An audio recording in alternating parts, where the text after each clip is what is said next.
My son stayed quiet as his fiancée demanded $2 million. She said it over Sunday lunch as if she were asking the waiter to bring more water. No hesitation, no softness, no embarrassed laugh at the end to make it sound less obscene. Just a calm voice, a white tablecloth, a leather folder, and a number so large it should have broken the room. "It's what the wedding will require," Claire said. My son Daniel stared at the stem of his glass. That was the first thing that truly frightened me. A number can be argued with. Silence is harder. Silence means the argument started long before you arrived. Silence means someone has already been cornered. I am Harold Bennett.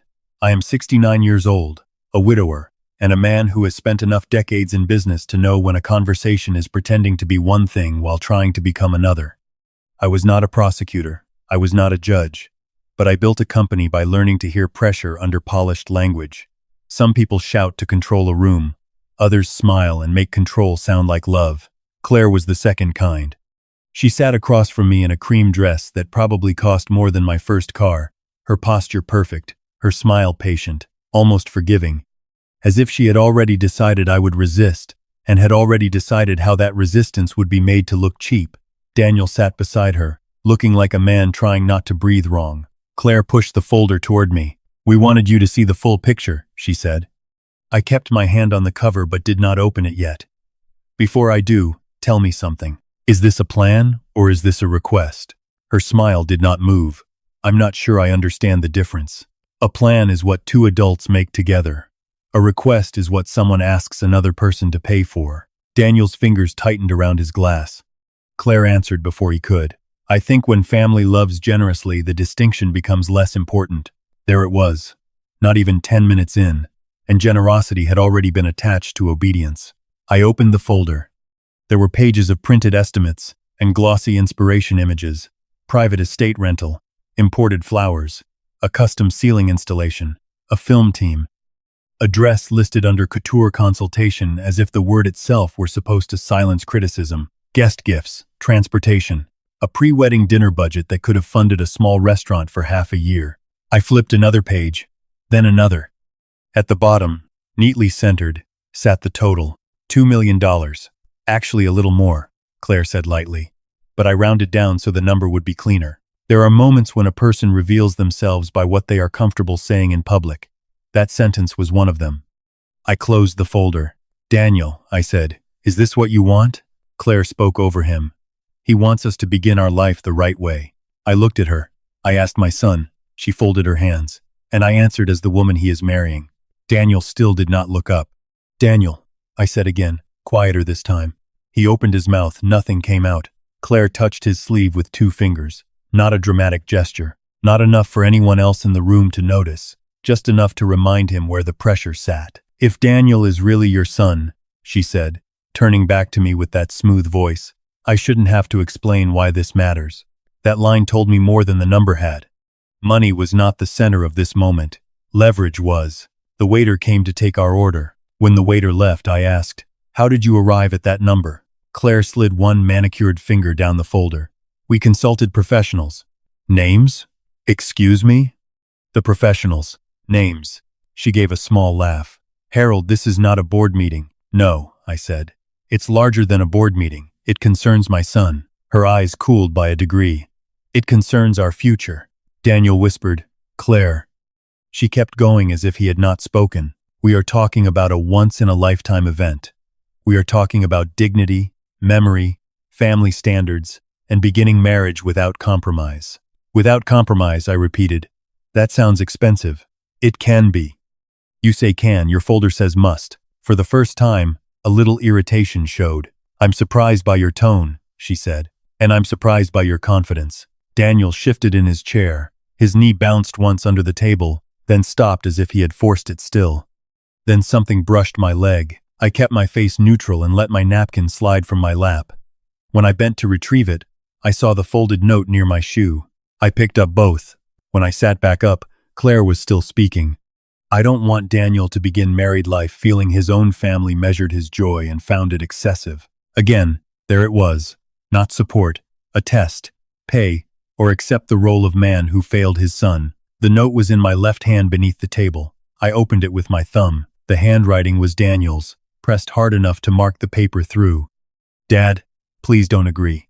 I was afraid to say no. For one brief second, the whole afternoon became simple. Not solved, not safe, but simple.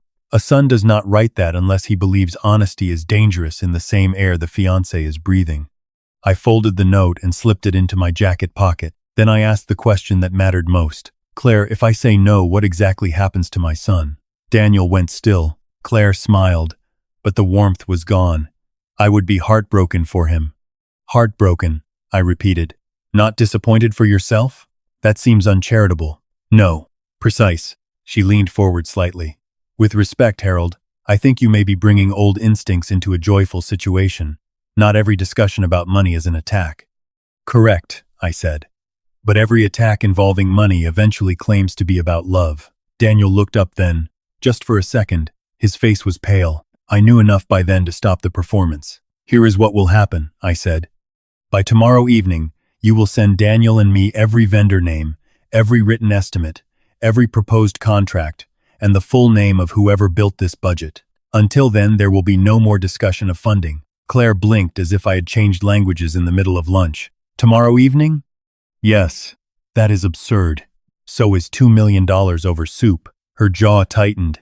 I'm trying very hard, she said, not to take this personally. You should take it accurately instead. Daniel's breathing had become shallow. You know what I think? She said.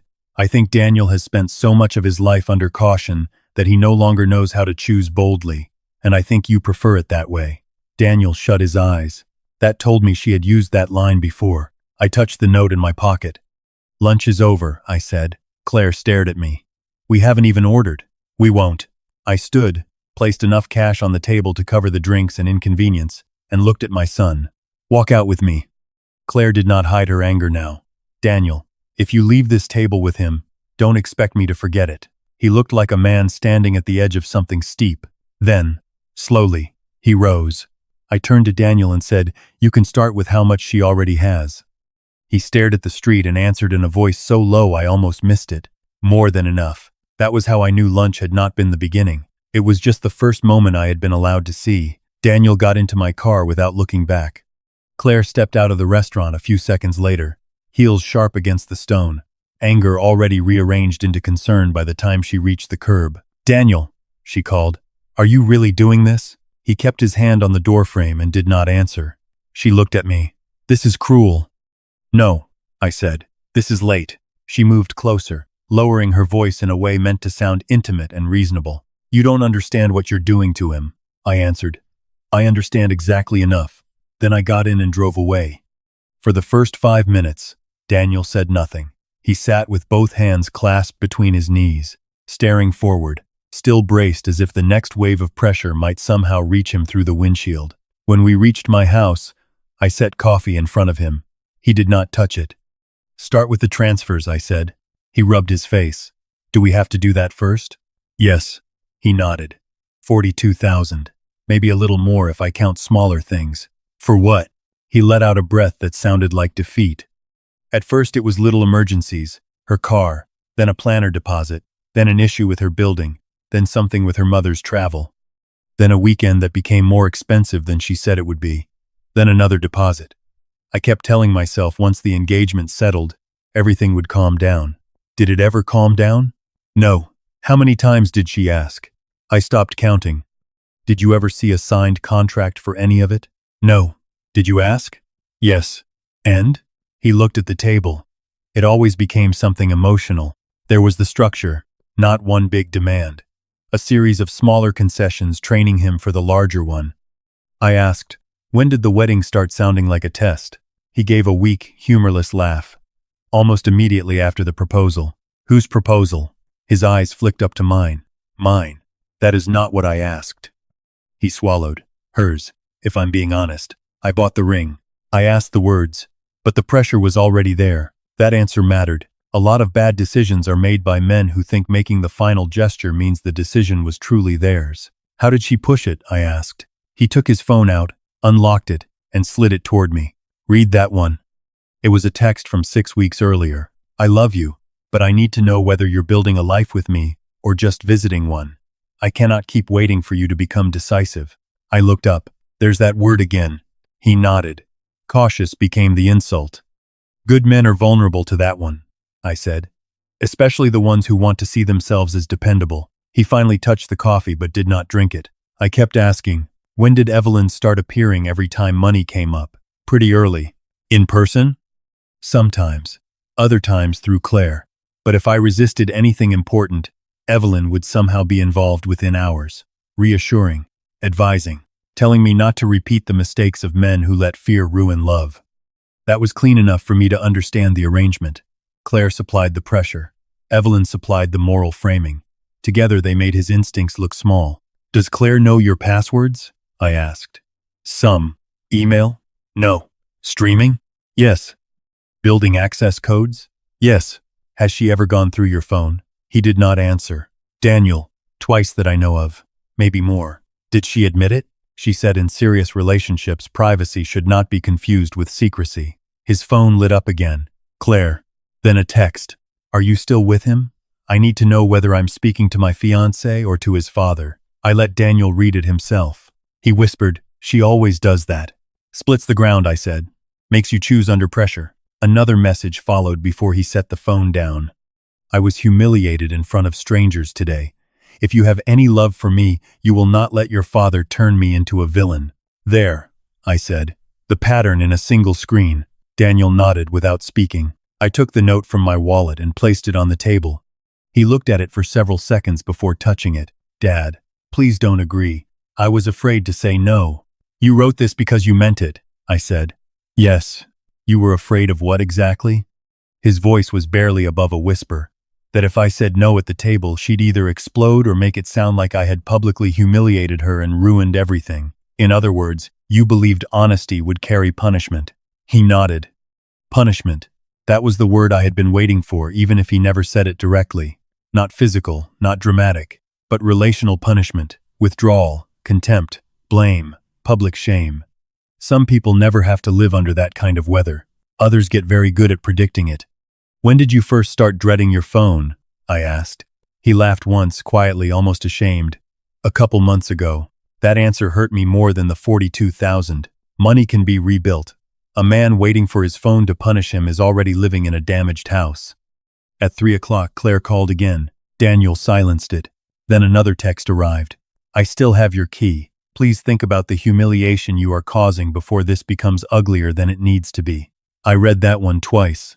She knows exactly what she's doing, I said. He looked sick. I know. Good. Then listen carefully. This is no longer about proving she is bad enough to leave. It is about admitting she is unsafe to continue with. He put both hands over his face. I feel stupid. No, I said. You feel ashamed. That's different, and she has been feeding on it. He dropped his hands and looked at me. You really think this is that bad? I think any woman who can sit beside the man she claims to love while he is visibly afraid to disagree with her is already telling us everything important. That landed. I could see it. Then I said what I needed him to hear before fear talked him out of his own clarity. You are not ending this because of one expensive lunch. You are ending it because your own note told the truth before your mouth could. For the first time all afternoon, his shoulders lowered. He whispered, What do I do now? I kept it simple. You ask to meet tomorrow in a public place. You ask for your apartment key, the planner's name, and every document behind that budget. Nothing more. If she refuses, delays, cries, blames, or redirects, the engagement ends there. And if she brings her mother? She probably will. He looked at the note again. Do I tell her about this? No, not yet. Why not? Because people reveal more when they think fear is still on their side. He was quiet for a long moment. Then he nodded. The next morning, Daniel sent a single message. Public place. 1 o'clock. Bring my key. The planner's full name and the documents. No more discussions until then. Her reply came 9 minutes later. I see. So now I'm being managed like a criminal. He looked at me and asked, Do I answer? No. At 10:27 she sent one more. My mother will be with me. Someone in this situation should know how to behave like family. I read it, handed the phone back, and said, Good. Let them both come. Daniel and I arrived 15 minutes early. He looked better than the day before, but not calm. There is a difference. Calm is settled. He was braced and functional, which was enough. I ordered black coffee for myself. He ordered nothing. You should drink water, I said. In a minute. I let him have the minute. At 1 o'clock exactly, Claire entered with Evelyn beside her. They saw us and adjusted instantly. Claire arranged hurt across her face before she reached the table. Evelyn arranged dignity. Daniel, Claire said softly, I can't believe you made this public. Daniel answered, you chose the place. A good first step. Small. Clean. His own. They sat. No one touched the menus. Evelyn folded her hands and looked at me first. Harold, I wish this had been handled with more grace. Then your daughter should have brought less pressure. Claire turned to Daniel, careful not to acknowledge the hit. I barely slept. I was so shaken after Sunday I thought maybe you'd call and explain what happened. Instead, I get a demand. Daniel said it wasn't a demand, it was a request for my key and the documents. For your key, she repeated, letting hurt rise into her voice, as if I'm some threat. I said, a person asking for $2 million while refusing basic scrutiny is always a threat. Evelyn gave me a look meant to suggest I had embarrassed myself. That is a monstrous thing to say. No, I replied. Monstrous would be watching a man go silent beside you and calling it commitment. That put the first crack in the room. Claire's eyes flicked to Daniel, sharp and warning. He saw it this time. I could tell because he no longer looked away from it. Daniel said, did you bring my key? Claire did not answer. Before we do any of this, I want to know whether you really believe your father has the right to sit here and interrogate the woman you asked to marry you. Daniel held her gaze. I believe I have that right. Good. Better. Claire's expression shifted. Not much, but enough. She had expected me. She had not expected him. Evelyn stepped in. Sweetheart, marriages do not begin with ledgers. They begin with trust. I answered before Daniel had to. Then tell me why trust in this case only travels one direction. Evelyn ignored me. Claire has opened her life to you. Her heart. Her plans. Her family. And in return she is being treated like a suspect because she wanted something beautiful. Daniel finally said the sentence he should have been allowed to say all along. She wanted something expensive. That's different. Claire's mouth tightened. There it is, she said. Your father's language in your mouth. No, Daniel answered. My own. That was when the balance began to change. Claire leaned forward. Daniel, look at me. Do you love me? He did not answer immediately. She pressed. Because if you do, you know this is not about flowers and venues. This is about whether you can stand beside me when someone tries to reduce everything meaningful to paperwork. Daniel said, no. This is about whether I'm allowed to ask questions without being punished. The word hung there. Punished. Claire stared at him as if he had slapped her. Evelyn let out a disbelieving breath. Punished? That is an ugly accusation. It's an accurate one, I said. Claire turned to me sharply. You do not get to define our relationship. No, I said. But I get to hear what my son was afraid to say inside it. She blinked once. Too late. We were closer now. Daniel kept going, and I was proud of him for that because every word cost him something. I asked for time before the proposal, he said. You cried and said I was humiliating you. I asked for receipts after the first deposits, and you said I was small. I tried to talk about a simpler wedding, and you told me I was thinking like a man who didn't know how to build a real life. Claire's voice sharpened. Because you were hesitating over everything. Because I was uneasy. You were afraid. Yes, he said. I was. For a second, genuine surprise crossed her face. He had admitted the thing she had always used against him, but now he was saying it without surrender. Claire tried one last soft turn. Daniel, she said, quieter now.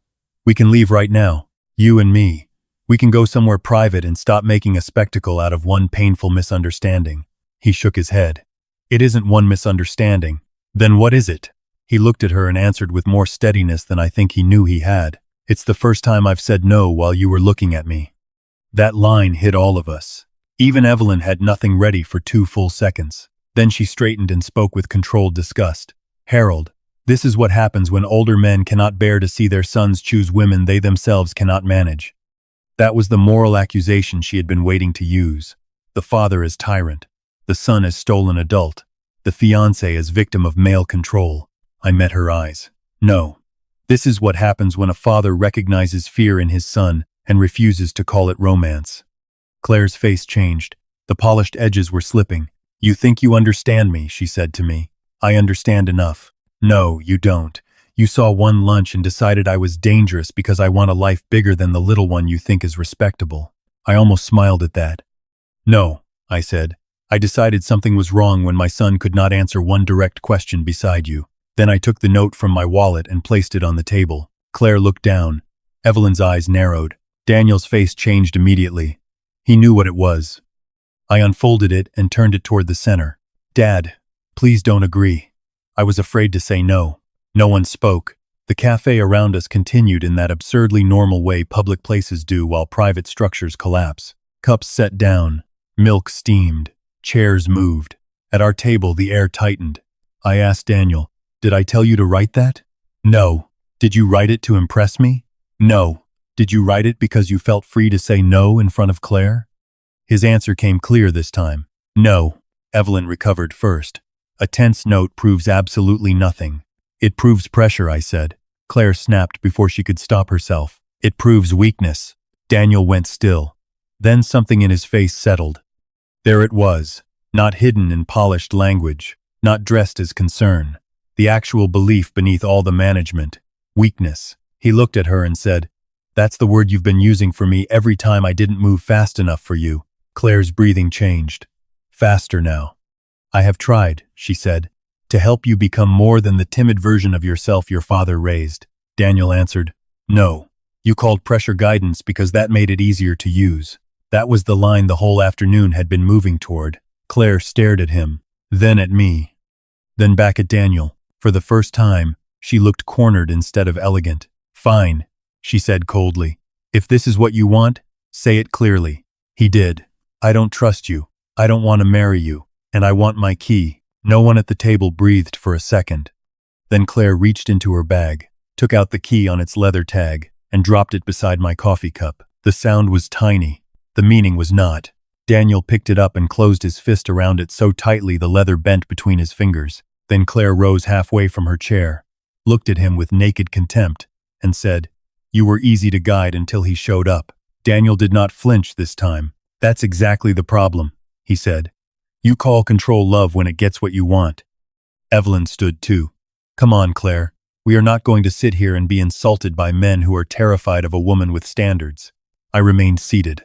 Standards are not the issue. Extraction is. Claire gave me one long look, the kind people save for the moment they finally stop pretending civility was ever real. "You think you won," she said. I answered no. He finally heard himself. That hurt her more. She took one step back, then looked at Daniel and said quietly, "You will regret choosing smallness." He stood. "No," he said. "I'm regretting how long I let you rename my fear." That line ended it. Claire's face went pale, then hard. She turned and walked out with Evelyn behind her. Daniel sat down all at once. His hand was still wrapped around the key. "Jesus," he whispered. I let the silence hold for a moment. He had earned it. Then I said, "There's one more thing." He looked up. "What?" "You are changing your locks today." He stared at the key in his hand and nodded. "Yes," he said. "Today." That was the real beginning. By the time we reached Daniel's apartment building, Claire had sent 4 messages. The first said, "I hope he enjoys owning your decisions." The second said, "You always become smaller around him." The third arrived while we were waiting for the elevator. "If your father thinks this ends in a coffee shop, he is more arrogant than I thought." The fourth came after Daniel unlocked his door. "You should be ashamed that I ever mistook dependence for love." He stared at the screen, then locked the phone and put it down on the kitchen counter. "She's not even pretending to be sad," he said. "No," I answered. "She's trying to make sure your relief gets contaminated by guilt." The apartment was quiet in the strange way places become quiet after the wrong person leaves them in theory but not yet in effect. Her presence was still everywhere, scented candles arranged for display rather than use. A bowl on the table Daniel would never have bought. Framed prints that looked chosen for approval, not pleasure. Decorative blankets folded into impossible rectangles. It did not look like a shared home. It looked like a stage set built on top of a man's ordinary life. Daniel stood in the living room, turning slowly. "I didn't notice how much of this was her," he said. "You noticed," I replied. "You just kept calling it compromise." He gave me a tired look. "That's not comforting. It isn't meant to be." A locksmith named Raoul arrived 40 minutes later. Raoul changed the deadbolt, reprogrammed the keypad, and handed Daniel 2 new keys. "All set," he said. Then, glancing at our faces with professional tact, added, "Happens more than people think." After he left, Daniel held the old key Claire had dropped on the cafe table in one hand and the new key in the other. "One she used," I said. "One she didn't earn." He nodded and slipped the old key into a drawer before placing the new one in his pocket. Then the reclaiming began. Not dramatically. That is important. Most lives are not restored in grand scenes. They are restored by a series of ordinary corrections that tell the body it is allowed to unclench. Daniel changed the building access code, then his streaming passwords, then the shared grocery account Claire had insisted was more efficient. He removed her face scan from the tablet by the kitchen. He took down an engagement photo from the entry shelf and held it in his hands for a second before turning it face down. "I don't want the first thing I see when I come home to be a performance," he said. So we packed the frame into a box with a bridal magazine, a stack of color swatches, and 2 sample invitation cards that said "Forever" in a script I suddenly disliked. Claire called once from her own number. Daniel let it ring out. Then a text arrived. "I need my things tomorrow, and if you have any decency left you will send the ring without making this uglier." No mention of love, no plea, no effort to save the relationship, just logistics and accusation. That told me we had read her correctly from the start. Daniel sent one final practical message. "A friend can collect your things tomorrow at noon. The ring will be returned by insured courier. After that, do not contact me again." She answered within a minute. "You are not speaking like yourself." He read it and almost laughed. "That's the first true thing she's said," he murmured. "I'm not." Good. I wanted him to hear himself say that. Because the self who survives manipulation often feels unfamiliar at first. Not because it is false, because it has been underused. We moved through the apartment room by room. In the bedroom, Daniel stood in the doorway and looked at the walls. "She picked that color too," he said. "A dark muted blue. Stylish. Somber. Not his." "Then repaint it," I said. He nodded slowly. "I think I will." In the bathroom, he opened the cabinet and stared at the expensive products she had lined up by category. In the closet, he found 2 garment bags she had left behind and zipped them closed without opening them.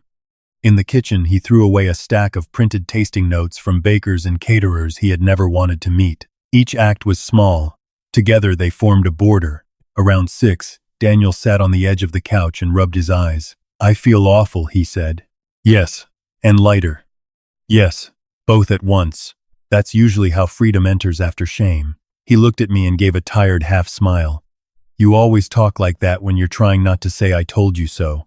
Because saying 'I told you so' is one of the laziest forms of victory." That made him laugh, which I had not heard enough lately. The next morning, a friend of Claire's came to pick up her things. Young woman, nervous smile, would not meet Daniel's eyes. She took the garment bags, the cosmetics case, and a box of smaller items without comment, though her face suggested she knew more than she wanted to say aloud. When the door closed, Daniel exhaled through his nose and leaned his forehead against the wall for a second. "That part's done," he said. "Not quite. The ring." We packed it ourselves that afternoon. Velvet box inside a shipping box inside another layer of protection. Insurance paperwork, tracking, signature required. At the courier counter, the clerk asked, "Anything fragile?" Daniel looked at the box and said, "No." But on the drive home, he stared out the window and said quietly, "There was." I did not answer immediately because some sentences need room around them. Then I said, "Yes." That evening, Claire tried one last path. A message came from an unknown number. "You are making a humiliating mistake because an old man cannot stand losing influence.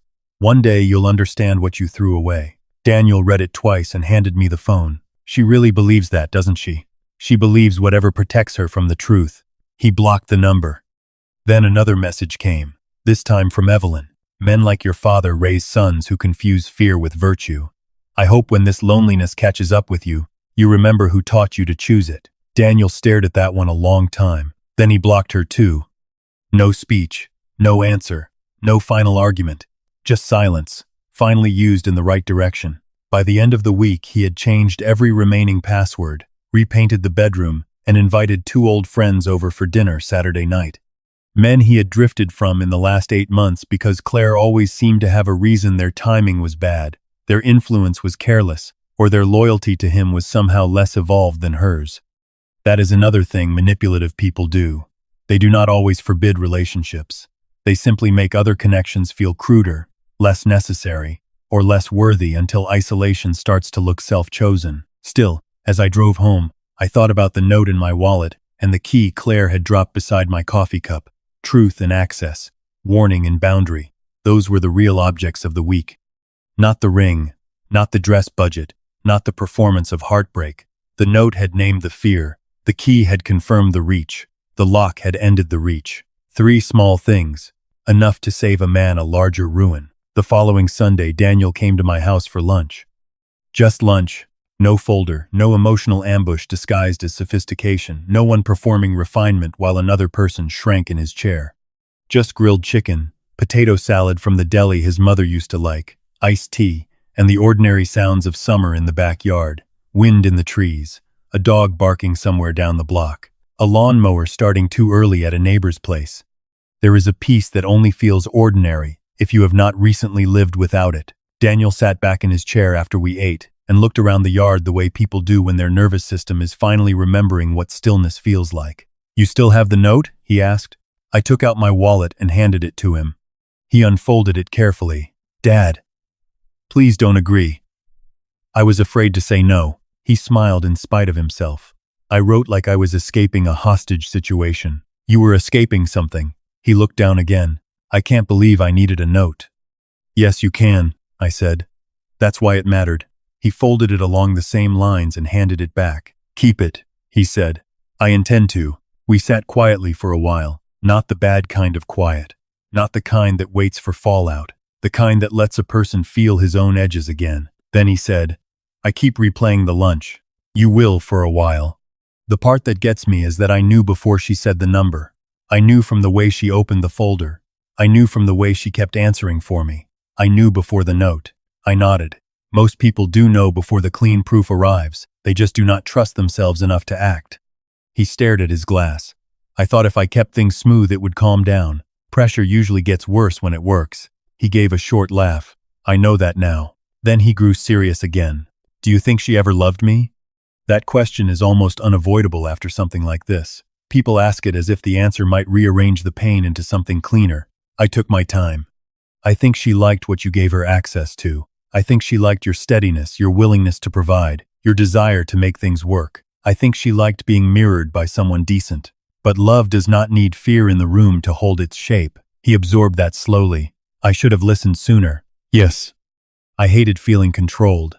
I know. I hated feeling weak even more. There it was, the real wound. Not just that Claire pressured him, that she had found the exact shame that would keep him participating. No decent father enjoys hearing that laid bare. But a decent father does not look away from it either. If you're over 55 and still listening, then you already know something younger people often learn late. Betrayal is rarely about intelligence. It is about timing, loneliness, grief, hunger, pride, and the exact private ache another person figures out how to name before you do. Daniel leaned back and looked up through the branches. "I went to dinner with someone from work on Thursday," he said. I did not pretend surprise. I had suspected as much from the tone of his texts that week. "And?"